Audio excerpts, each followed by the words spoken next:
Hello, everybody. Happy Thursday afternoon. Hope yours is going well. We've got another Seahawks video to get to today, but first, we just hit 1,750 subscribers to the YouTube channel. I want to give a shout out to all my subscribers, and I want to give a special shout out to channel members Jason, Hillel, Anton, HaWKxXAsYLuM, Ryguy, Rip, Carson, Caesar, Nick, Dylan, Aaron, Joshua, zaknyfein, Washi, Let Russ Cook, Scott, Rico, and Santee. Special tip of my cap goes to those guys. And now, time for the road to 150. I know this is the one that a lot of people are really excited for. I know this is the one a lot of people wait for, so we're going to swing right into the road to 150. We have some improvements after a pretty successful game rushing the passer against the 49ers. Not as big as you might have expected. That could be due to discrepancies in counting between Pro Football Focus and Pro Football Reference. But whatever, we're going to do the best we can with the numbers that we have from Pro Football Reference specifically. So, let's go ahead and see who got pressure on the QB. Rasheem Green got nothing because he didn't play. Looks like he'll be back this week finally. But obviously his 2020 season's kind of a wreck. Benson Mayowa also did not play. Nothing new. LJ Collier did pick up a new QB pressure. He's hit double digits. He's got 10, on pace to surpass 20 this season, which beats the hell out of my expectations for him. So let's give a shout out to LJ Collier. He got to double digits. I can't be mad about him right now. Alton Robinson, also not mad about this. He has met his 2020 quota, in my opinion. 4 pressures in 7 games. I expected 4 all season. Now, he's probably going to get a few more because he's playing pretty well, and he's probably going to get a decent number of snaps as the season goes on. Although the introduction of Carlos Dunlap and the return of Rasheem Green is definitely going to change things a little bit for him. But he looks like he's a little better than I expected this year, and he had a very nice game against the 49ers. I want to give him a shout out. He probably got screwed out of a QB pressure too, by the way, because he hit Jimmy and got a BS flag on him. So this could easily be 5, but whatever. All right, Demontre Moore. We got good news and bad news here. He picked up another QB pressure. He's having a really nice season for us. Unfortunately, he's going to be gone for a little while because he's been suspended for PEDs. So I was saying that the 8 QB pressures in 2020 he was probably going to, beat that. But at this point, we can't really say that now. 8 might end up being the perfect number because we're not going to get him back until there's only a few games left in the season. Demontre Moore doing his thing for us. I like what he's doing. I like what he did against the 49ers, but we're not going to see him for a month and a half. I don't think it's a bad thing for this team. I really don't. We're going to get him to rest for a month and a half, and then he can come back and hopefully give us a little something when he's completely fresh and has no wear and tear on his body from the last month and a half. So I don't mind him getting suspended, but the chances of him exceeding his 2020 expectations are pretty low now, I think. Especially because we're bringing in some new players. Jarran Reed is next. He picked up a single solitary pressure against the 49ers to bring his total to 6 in 7 games. Really not cutting it. Really not in line to meet his expectations. This is not good. He needs to have a monster game one of these weeks against an opposing QB. He needs to have one of those games where he just has 4 QB pressures, or we're going to have a problem here. This is not the season that we needed from Jarran Reed in 2020 for him to justify that contract. Not going good. Not good, not good. Poona Ford, no new pressures from him. I don't think he played a bad game against the 49ers at all, and, pressures are not really his game. But, yeah, nothing from Poona. 3 pressures on the year, still on pace to meet my expectations. So we're good here. Brian Monet, no new pressures. Still looks fine to me. The way he's played so far, I think he's doing all right, but no new pressures. Darrell Taylor did not play, and now we have a point of concern. Shaquem Griffin hasn't gotten a QB pressure since Dallas, I don't think. So after that first game he played against the Cowboys, when I thought wow, okay, we got a little something here. This guy could actually make an impact for us.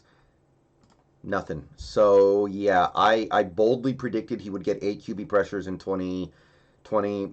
Doesn't look like it's going to happen. He's invisible lately. So, yeah, that looks like he's got to pick it up quickly, or else that's just going to be flat. Anthony Rush is no longer on the team, but he did his part while he was here, so I'm happy. Jonathan Bullard, finally. He picked up a QB pressure against the 49ers to bring his 2020 total to 2. Beats his expectations of 1. So, good for Jonathan Bullard. He's putting in some pretty good snaps for us. Now, after next week, we're going to get to add a couple names to this list right here. We have Snacks coming in. We know he's going to contribute. And we have Carlos Dunlap, the big one. So, we're going to add some new names to this list after next week. And those guys may very well be the guys that end up salvaging this pass rush. But through 7 games, overall, you would say the defensive line is playing okay, I guess. When you take a look at how many times we faced QB dropbacks, it's really not that good. But they're playing okay, I guess. And hopefully bringing in some of the new players we're going to be getting in the next week will turn things around in the last 9 games of the year. All right. Rest of this is going to go pretty quickly because there isn't a lot to talk about. Bobby Wagner, he had 4 pressures against the 49ers to bring his season total to 8. That already meets his expectations from my projection for him from 2020. So, Bobby, his quota is taken care of. He will probably get a lot more pressures this year because I think we're going to blitz him more because it worked so well against the Niners. But for the moment, he's beating my expectations. KJ, nothing. Jordan Brooks, nothing. Sorry, guys. Cody Barton, he still is on 1, which is what I expected from him in 2020 anyway, so we're good. BBK doesn't play on defense, really. Cornerbacks, we finally have a cornerback pressure, and it came from the most unexpected of places, DJ Reed. He had picked up a QB pressure against the 49ers. He played a very good game against the 49ers. So we finally have a pressure from the cornerback position.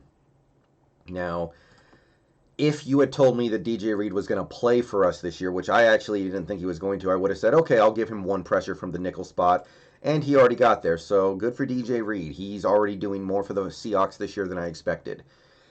And that's really going to take us home because the safeties did not add any new pressures in 2020. As you can see, we're getting Jamal Adams back finally this week. So he'll probably tack onto this total going forward. But that's all there is, guys. That's all there is. So we pressured the 49ers quarterbacks like, I don't know, 11 or 12, maybe 13 times. Let's go ahead and count real quick because we have some time. So 1, 2, 3, 4, 5... 6, 7, 8, 9, 10, 11. So we had 11 total pressures against the 49ers, which isn't a radically different number than what we've been posting in a lot of the games we've been playing. That's pretty much in line with what we did against the Vikings. But the pressures we got were very successful. We had 3 sacks. We had other pressures that resulted in bad throws or ruined plays. So the pressures we got actually had a big impact on the game. That's the thing. So, even though the pressure number is not that high, I do think we did a very good job of making our pressures meaningful. There's a big difference between a pressure that still results in a 20-yard play for the offense and a pressure that actually blows up the play. And we had more of the latter against the 49ers. So, after 7 games, we're at 74 total pressures. Still really not where we need to be, especially given how often opposing teams are passing against us. 49ers had over 40 pass attempts against us. I think if you... Sorry, guys. Wow. Oh, I'm tired today. Jeez. Anyway, we really should be pressuring opposing QBs more because we are just not getting enough pressures per pass attempt. So what I can say right now is, yes, we are still on pace to easily surpass 150. Yay.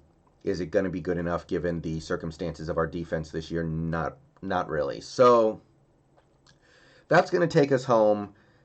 Hopefully the additions to the defense this week improve these numbers, and hopefully we can start trending in the right direction in time for the playoffs, but only time will tell. I will review things after this week's game against Buffalo, and I'm going to go ahead and get out of here now. Peace out, go Hawks. I might stream tonight, I might not. We'll see. I'm probably going to be busy tonight. I know there's a game tonight. I'll certainly watch that. Maybe I'll stream that. We'll see. But I think I am going to call that a video. Hope you guys enjoy the content. Please like the video if you do. Please subscribe if you haven't. And with that, I'm out. Peace out. Go Hawks, as always.